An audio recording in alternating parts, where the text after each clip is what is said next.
Welcome to CMMS Radio, a podcast and general resource for all things CMMS, computerized maintenance management software, from selection to implementation to help you make better choices and have a successful CMMS journey. We'll bring in experts along the way to help us learn more about CMMS, facilities operations, and much more. If you need help with the CMMS project, send a message at CMMSradio.com using the What's on Your Mind link. Suggest a topic, share your CMMS story, or ask questions. The Reliable Plant and Machinery Lubrication Conference and Exhibition is happening June 3rd through June 6th, 2024 in Chicago, Illinois. Secure your 10% discount by visiting conference.reliableplant.com. Click on Register Now and input the code CMMS.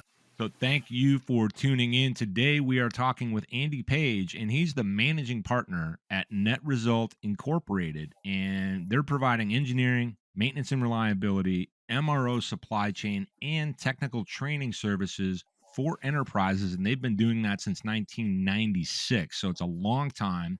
And Andy is going to be presenting at the upcoming Reliable Plant and Machinery Lubrication Conference and Exhibit. It's happening June 3rd through June 6th, and that's in Chicago. Now, everyone, I want you to be sure to like, follow, and share this episode. You can connect with CMMS Radio on LinkedIn and find us on your favorite podcast streaming network. We want to hear your stories, questions, and challenges in this world of CMMS and maintenance management that we all live in and try to make a better place. Andy, welcome to CMMS Radio. Thank you for having me, Greg. I appreciate you getting me on here.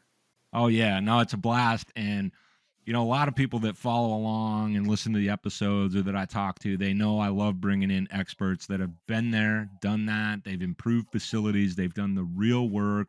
It's not just about being a CMRP and having the credentials. It's about applying the principles in the best possible way so that people can get on this journey and do better at maybe potentially achieving continual process improvement, which is the pinnacle, right? And that's the idea, yeah.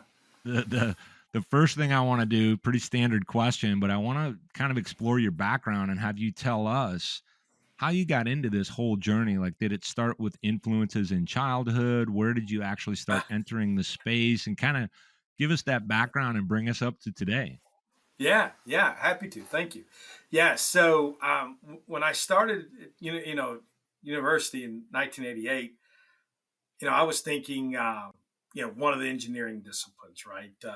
My dad had been in maintenance in the heavy trucking industry for his whole life, and I wasn't opposed to maintenance, but at the same time, I wasn't thinking about maintenance. I was just, let's get an engineering degree and see where it takes us.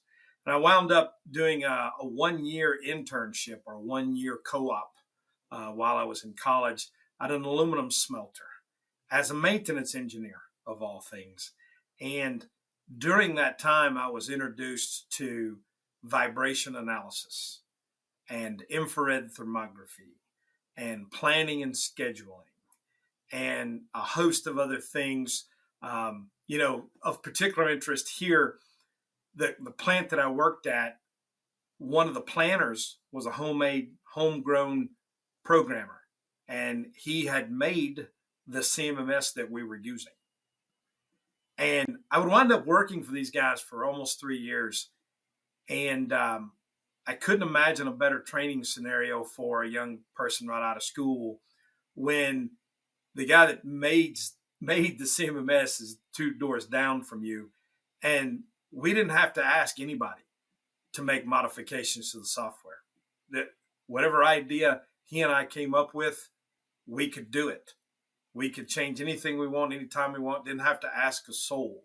So, we would learn something or read something in a book or a magazine, and there was no internet at the time. And we'd try something, it wouldn't work. We'd try something else, it would work. And then, it just naturally evolved. And it was a fabulous, fabulous program. It was a fabulous learning ground for me because you literally got to see the ins and outs of how all the metrics are generated and the way you manage work orders and the way you manage PMs and stuff. And it would be lessons that my contemporaries probably would take 4 or 5 more years to learn completely, simply because they didn't have somebody who had the keys literally to the software.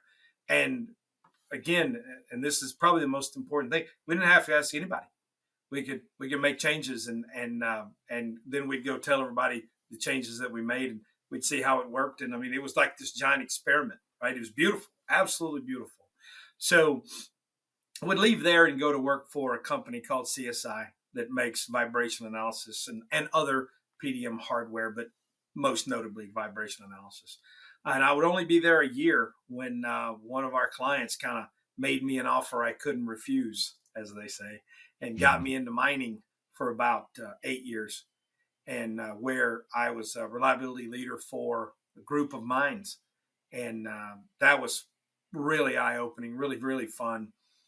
Got into consulting and have been in consulting ever since, and would wind up doing some graduate school things to try to make myself a better consultant. And and then here we are, with you today. So that's the long and short of it, I think. Yeah. This is great because you're talking about a lot of the experiences that people need to hear about and know about. Because, first of all, being in that environment that you were in, especially as a young buck, right? You're still cutting your teeth, finishing up the education, and then you're getting into Yeah. this environment where it's really happening. So it's not just go to school, get this education. You've got the influences from the family, the heavy equipment with the trucks, the trucking, and then you go and you get this degree in engineering, which is fascinating for many reasons we can't get into here, because I growing up I knew engineers and I was always like watching them do stuff and seeing how they think, and it was like, wow, this is real, but it's also advanced and scientific all at the same time. And Mm-hmm. then you get into this environment where you don't have to goof around with going to a CMMS vendor saying, well, we need to change this just a little bit because this will meet Right. our work process, our workflow, and how we work as an organization. I'm always talking about that. Like, I'm sure people are sick of it, and I say I'm going to keep talking about it forever because this is where the rubber meets the road. I'm always telling people nobody cares about your product, nobody cares about your features. What they care about is their people and their process. And you had that right there. You didn't have to worry about anything other than making those tweaks. Yeah. Well, what we would learn was, and I think this is what a lot of people run into today, is yeah, we had a process. Come to find out, it was it was a bad one. So because we'd read a book or magazine or go to a conference or something, and we'd go, oh, I didn't even know we were supposed to be doing that this way. I didn't even know that. So let's start doing that this way. And then he'd make the changes in the software to match this process change that we wanted to make.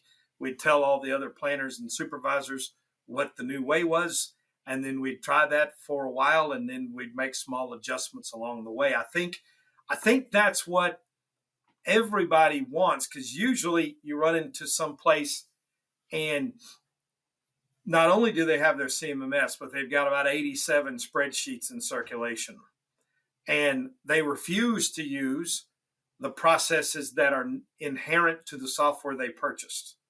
They don't want to change any of the processes that they have, but they don't want to pay to customize the software either. So they've got the software plus these 87 spreadsheets, and you can imagine chaos abounds because we didn't update the spreadsheet. That wasn't the latest spreadsheet. You've got the wrong spreadsheet. Where's the spreadsheet? Nobody knows where she keeps them, and she's on vacation. And nobody knows where he keeps his, and he's on vacation. And it's a whole bunch of stuff they shouldn't be doing, right? Mm. I recognize that nobody ever gets the situation that I had in 1993, right? When you buy whoever's CMMS, you inherently have bought into a de facto set of work processes, and it's inherent to you to change your processes to match the tool you've built or you've bought, right? It's like buying a cordless drill and trying to use it as a hammer, Mm. right? Yeah. Yeah. I If like you that you analogy. should have bought a hammer if you wanted a hammer. You didn't buy a hammer, you bought a cordless drill, right? So you see people buy and whatever brand CMMS they bought, and then they don't use it the way it was intended to be used, right? So everybody's like, well, that's not the way we work. Yeah, I know, but if I sat back and judged half of the things you do, half of them are poor and the other half are horrible. So you shouldn't be trying to keep doing what you're currently doing a lot of times, right? Yeah. You should be saying, oh, we should be doing it that way or that way, right? I mean, some of these CMMSs been around a long time, and the functionality that they have, the reports that have been built in them. As an old friend of mine from Eastern Kentucky used to say, it'll work if you'll just let it. Interesting. Right? So most people, you know what I'm saying? It's like buying a Cadillac and trying to haul rock in it. No. That's not what you do with that tool. That's not what that tool's for. You're using it wrong, right? Yeah. It's so, like, everything you've said is such a common thing throughout the industry, and rather than like the blame game and, oh man, these CMMS companies could do better, and oh man, the customers could do so much better, unto themselves by really understanding who and what they are before they bring in the technology. And it's kind of this mess. And I think some of the things you hit on, where we come down to existing work processes and our overall team culture, are we doing the basic fundamentals extremely well? That has zero to do with the software, really. It And does. although Totally great. the software itself will augment that, and I do also think this is kind of a little wrinkle there, where when someone's at that stage of developing those basic fundamentals and that culture around their process or processes, I do think sometimes a CMMS can help them turn the corner to make that happen a little bit sooner. But you have to be very, very careful. I'm always telling people, especially now that I'm not connected to a product per se, right? I used to have one and represent it. I was part of the founding team and all that. But yeah, don't the dog's barking. He's like, get off that podcast. um, the the thing about how a CMMS came into existence, I think, is one of the more critical things that people need to know and understand about the CMMS itself, but they still have to know themselves. Yeah.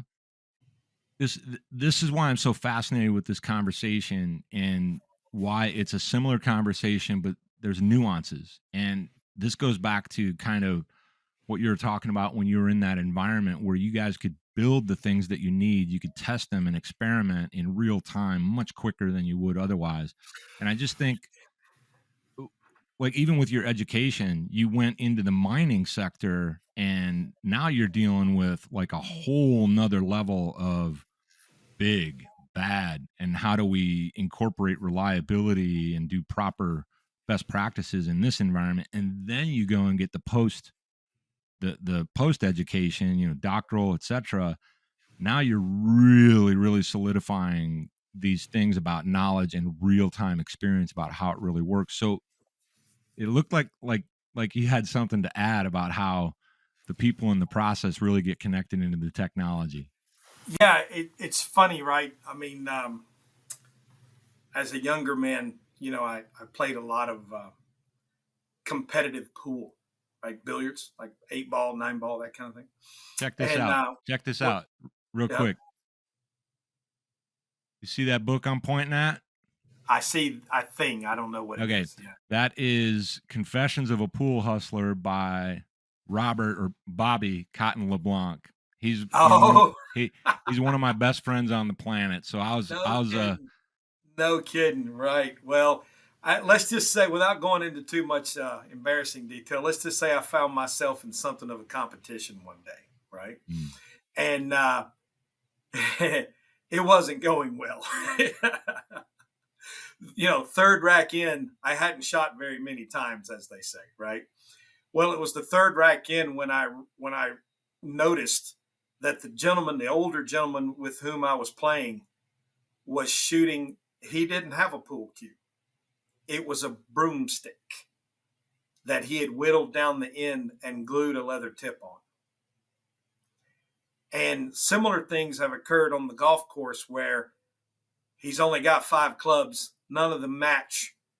And you're losing in a big way, right? Mm-hmm. So I put those two together and I think it's not the tools your problem.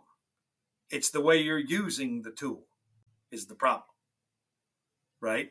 So Mm-hmm. when somebody says, well, we've got this one CMMS, but we're not getting any results, so we're going to switch over to this other CMMS. And I was like, hold on a second. Let me tell you a story about playing pool and playing golf. And I want to help you understand it's not the tool, it's how you're using the tool, right? One CMMS, I'm not going to say one CMMS just as good as another because they each have their pros and cons. But at the same time, if somebody were to say, we've got X and it's a reasonable name and it's a reasonable product, can we achieve excellence using this? Yes. Yes, you can, right? There may be a few things later on, bells and whistles that it don't do, but the 85-90% of the stuff that you need it to do, it does and does just fine.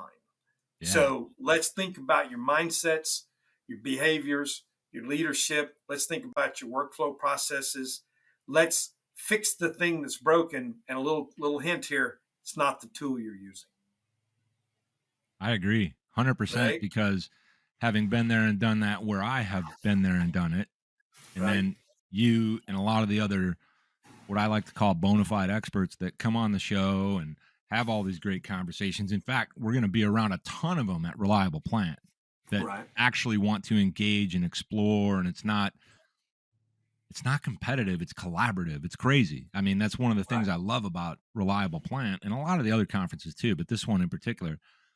Everything that you said is so practical, and people get blinded by the new shiny things, the technology, and that it's going to be some kind of a magic button. And I'd say it could be a real big catapult into operational excellence if you have the fundamentals in place, which is what you're talking about, the people, the behaviors.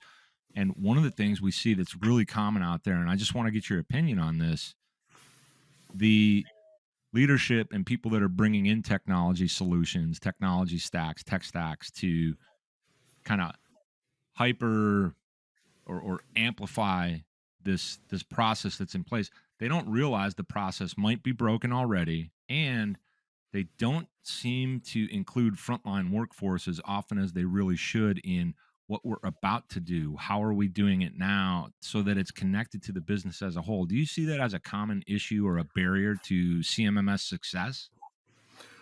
I absolutely do, but let me give you a slightly different take on it, if I may. So, when we think about, let's just use this IoT, push, right? Hmm. And everybody's talking about we need more sensors, more data, more analytics. We're going to find those hidden system states, and we're going to learn about all these things that we currently don't know about our systems, and that's going to lead us to the promised land. And I just time out for a second. You're not using the information that's currently available to you. So what is giving you more data more quickly going to do? Overwhelm you, and it will be Right? more of the same. It won't make any sense because it's not contextual. It's not the answer, right? More data more quickly is not the answer. Now, there may be an organization out there that has leveraged all of their available resources all the way to 11. You know what I mean? Like they can't squeeze another ounce of value out of the system they have. Would that organization get value from more sensors, more analytics, more?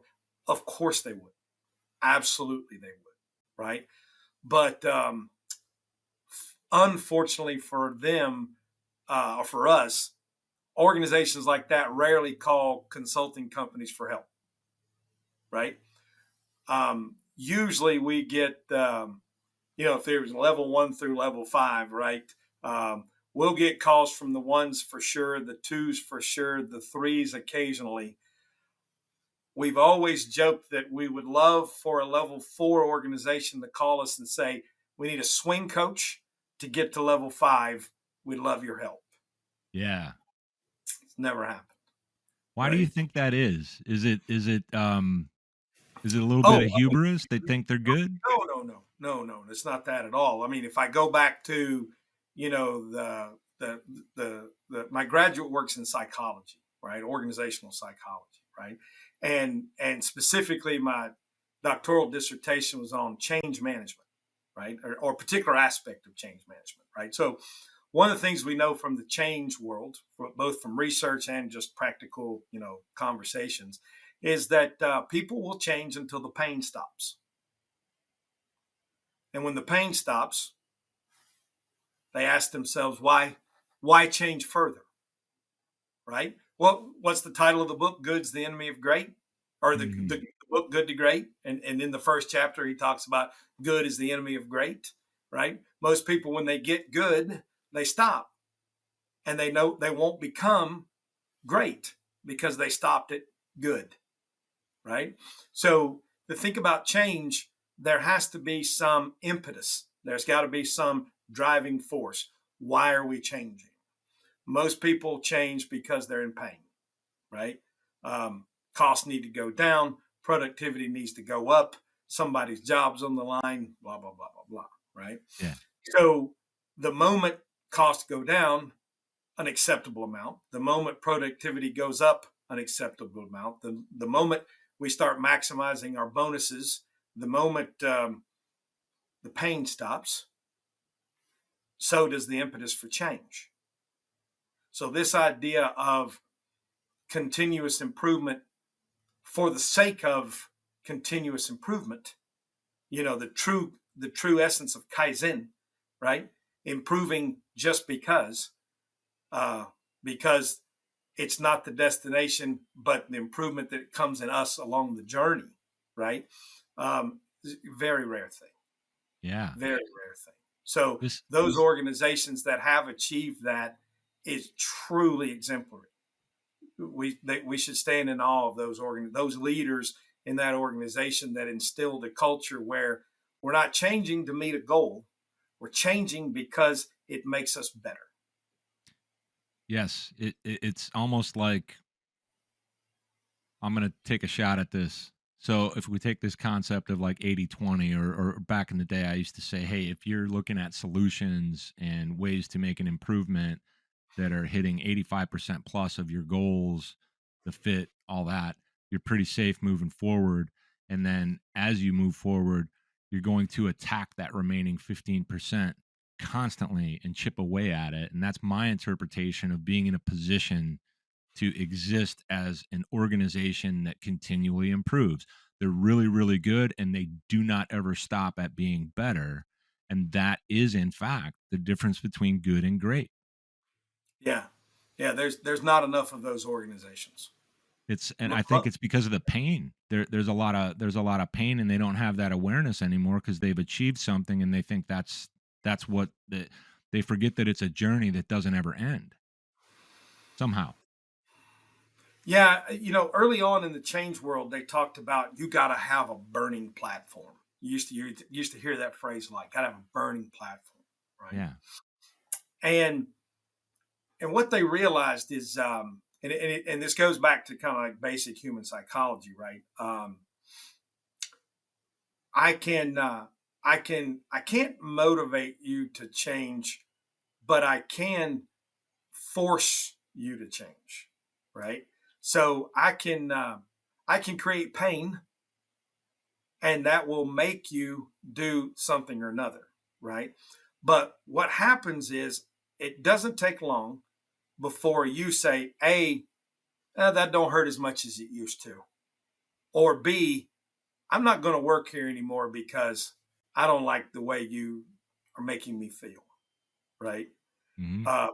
Or C, you're all talk, like you're just threatening me. Now that I've understood it's just a threat, you're not going to fire me because you had trouble finding me, and it's very difficult to find other people like me. You're not going to fire me, so I'm disregarding your threats, right? So like this whole burning platform, we got to do this or else, with this unstated but implied doom that will occur. It was like nobody's buying that. They really didn't buy it to begin with, because they're like, hey, this business we've been in business 50 years, and we're going to be in business another 50.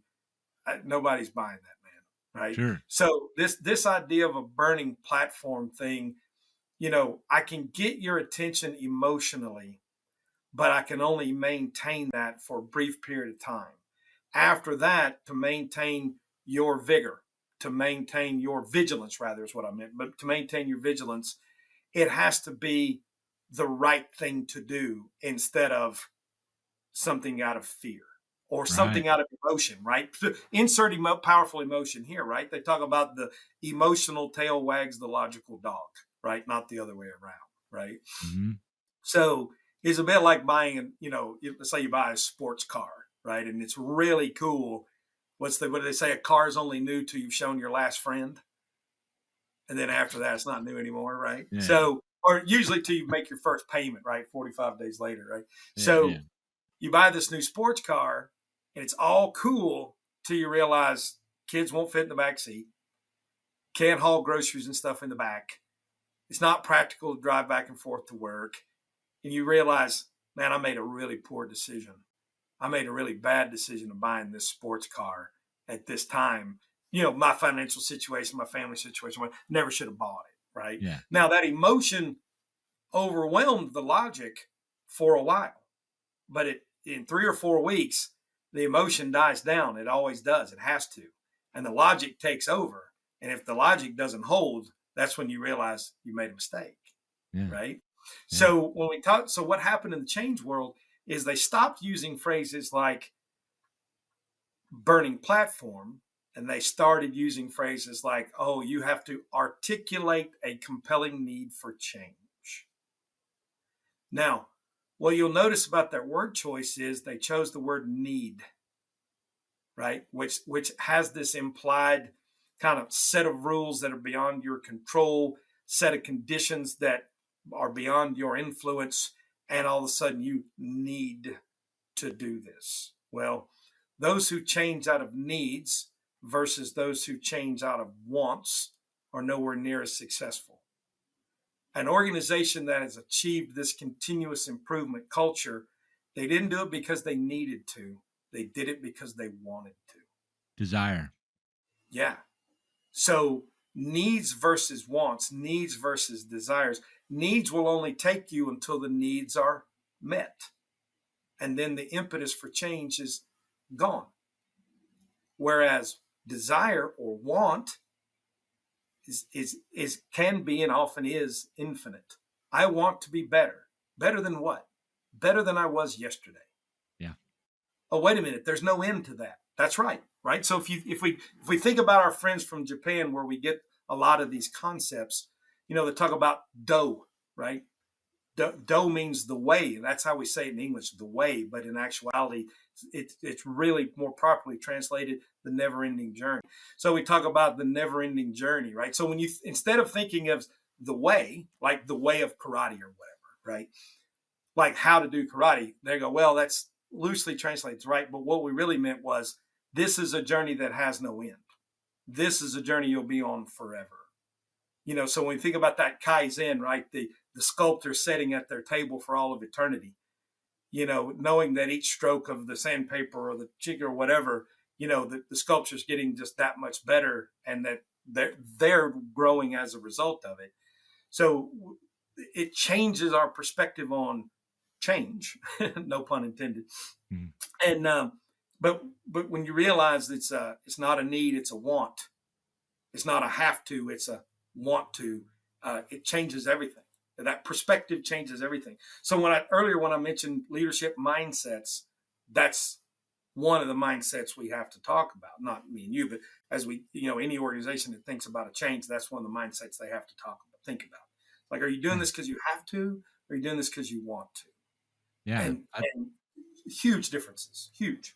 Yeah, this is amazing stuff, because a lot of it is kind of an area that I really like, that I don't get into too much on the podcast. But when it comes to psychology, when we talk about behavioral change, and I'm certainly not great at it for myself, but I love to talk about it, and I understand the concepts and studied some of it myself, not at the doctoral level, of course, but we could just spin out, and all of a sudden we're going to be here for 4 hours, because I love swimming in this area because it actually matters and it makes a difference to how people get moving. And we're talking about concepts of how do we get unstuck. We're actually talking a lot about the concept of influence and what does it mean to have influence, and all these really, they're both advanced and simple all at the same time. If only Yeah. someone will go there and swim around there, and they can't because they're moving too fast. So Yeah. I want to switch it to kind of getting back on track with what's coming up for you at Reliable Okay. Plant. Yeah. And Yeah. so um it's going to be a talk that happens at Reliable Plant 2024, and it applies a lot, as we can tell, to CMMS best practices, in my opinion. And here's why. Um, it's about decluttering your PM program, and PM meaning preventive maintenance program, and identifying and eliminating things that are killing your preventive maintenance efforts. Can you give us some insight on the talk without giving everything away? Because I want people to go and attend, and I know we can learn a lot more after the talk, but for those attending, you know, or that are thinking about, hey, should I go to Reliable Plant? Can you give us a little taste of what that's all about? Yeah, for sure. For sure. As most people, right? Most organizations, when they think about their PM program, they're thinking about this list of things that they have to do. Here, we're back to needs and have tos, right? This Yeah. list of things that they have to do, and they could get, they're probably thinking, I could do all this other work that it's already been identified. I'd rather have my guys over there on that, but I get in trouble when I don't do my PMs. So I got to do this. So I go send guys to do the PMs. And usually, if something breaks in the plant, I can grab those PM guys and I can send them over there to that real work, right? Real work. And I've just taught all the maintenance people and all the operational counterparts to us. I've just taught them that PM is just busy work till real work comes along, right? That's what I just taught everybody when I pulled you and your partner off those PMs and sent you over to this breakdown. Okay. Yeah.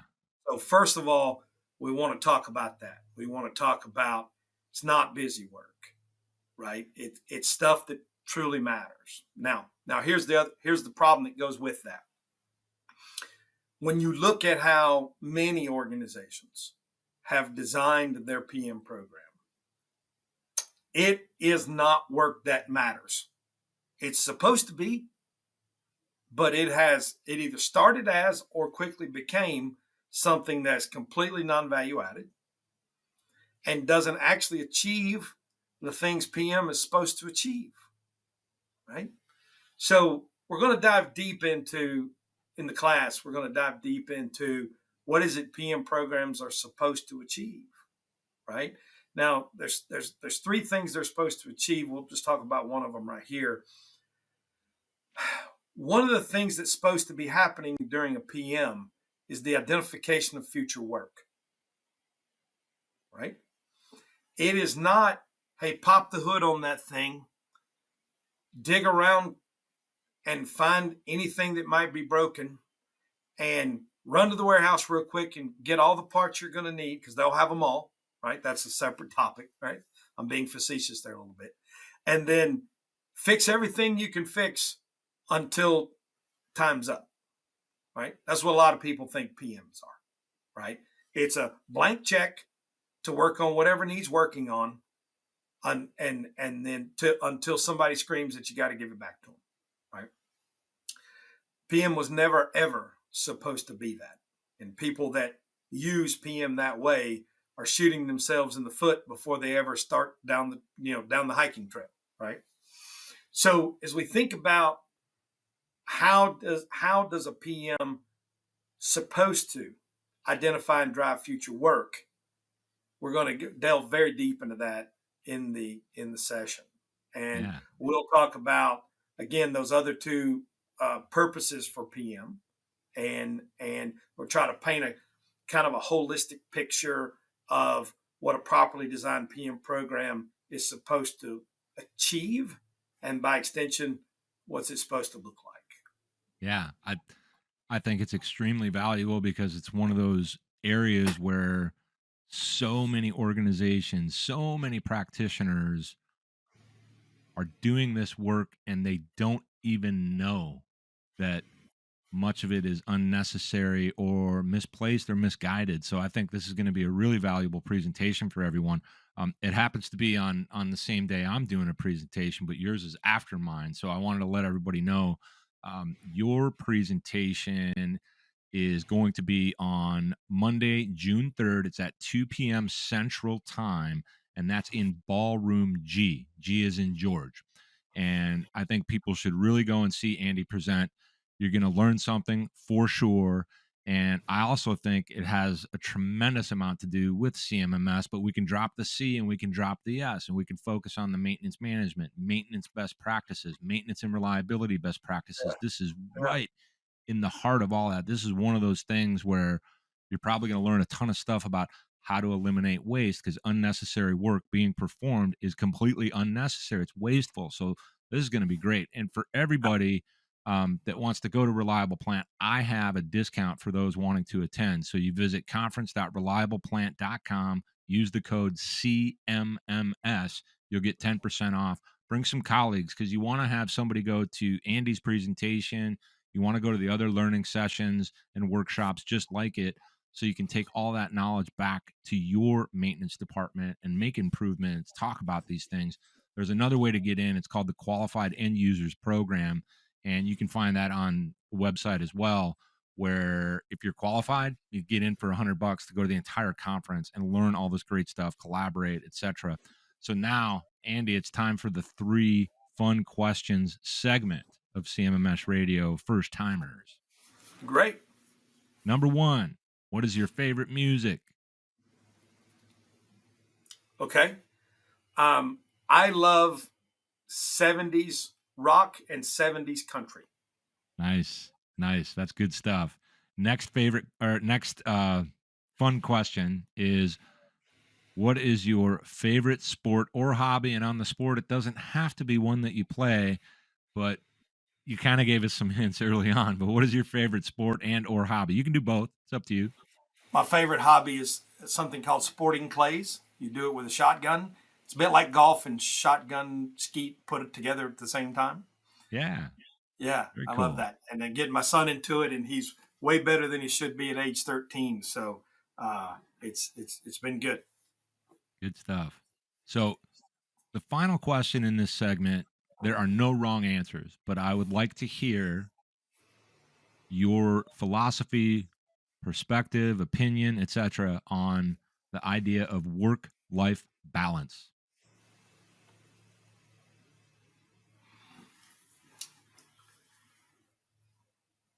If you're working at something you're passionate about, you never have to worry about work-life balance. I have always thoroughly enjoyed the maintenance and reliability space. I have never once sat down and begrudgingly spent time doing something that was necessary for the next day, the next week, or whatever project I was working on, because I have been enthusiastically passionate about every aspect of maintenance and reliability since I started learning. So I've never once thought about, well, I'm working too many hours, or I'm working too much, or I'm not getting enough sleep. I might be what you call a reliability nerd, right? In that the more I learn about it, the more I want to learn about it, and the more you learn about it, the more you realize there are so many nuances to what we do that the learning never stops. Never stops. People say, well, I got 30 years experience of this or 40 years experience of that.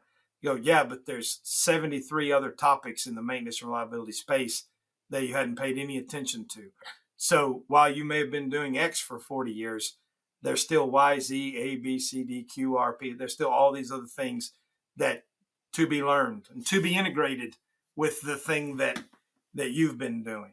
So I'm naturally what they call intellectually curious, right? So I love to learn. And to include earlier today, the learning never stops, never stops. Yeah. So I don't think about work-life balance because I've never thought of it as work. Yeah. It's because it's something that you want. It's something that I You want. desire to wrestle with this every day, and That's it. you take the wins, but you when are we going to go again? Let's go. Yeah. Yeah. And So if I was in a job that I hated, or if I was in a job that bored me, work-life balance would be a really big topic, I suspect. yeah. But I'm not, never have been. So work-life balance has never been a thing I even thought about. Yeah, you and I are going to have to agree to meet sometimes on some other subjects, because there's some areas I want to really get into when it comes to your perspectives on both organizational psychology and some of the things that we all, as just human beings in the human condition, kind of deal with and what it means. I'll table the rest of that so that we can get on some other sessions and get some really cool stuff going, because Love to. that was something that as soon as you started talking about that, I was all fired up, man. I want to talk about James Hillman. I want to talk about Jungian perspectives and all the things that I'm passionate about, and how it all shows up, man. It's all connected if you're available to see it and feel it. And there's all kinds of gooey ooey stuff I like to talk about in there, and practical stuff. So we'll do that on another one. But I want to let everybody know, first of all, Andy, thank you for being with me today. This was really good, and I can't wait to work on the episode. I'm going to expedite this one because we got Reliable Plant coming up real quick. Everyone, you can connect with Andy Page on LinkedIn. And I also want you to check out Net Results Incorporated. You can do that at www.netresultsinc.com. And Andy, thank you for being with me here on CMMS Radio. Greg, I appreciate it. Thank you so much for having me. Enjoyed it a lot, but look forward to future sessions. Yeah, and we'll see you at Reliable Plant in Chicago. Absolutely. June 3rd through June 6th, everyone. The Reliable Plant Conference and Exhibition is happening June 3rd through June 6th, 2024 in Chicago, Illinois. Secure your 10% discount by visiting conference.reliableplant.com. Click on Register Now and enter the code CMMS. Did you find this episode helpful? Please send us some feedback, suggest a topic, or ask a question. Reach out to CMMS Radio if you need a co-pilot on your CMMS project. Visit CMMSradio.com and use the What's on Your Mind link. Thank you for tuning in to CMMS Radio, your resource for all things CMMS, from selection to implementation, to help you make better choices, learn from industry experts, and have a successful CMMS journey.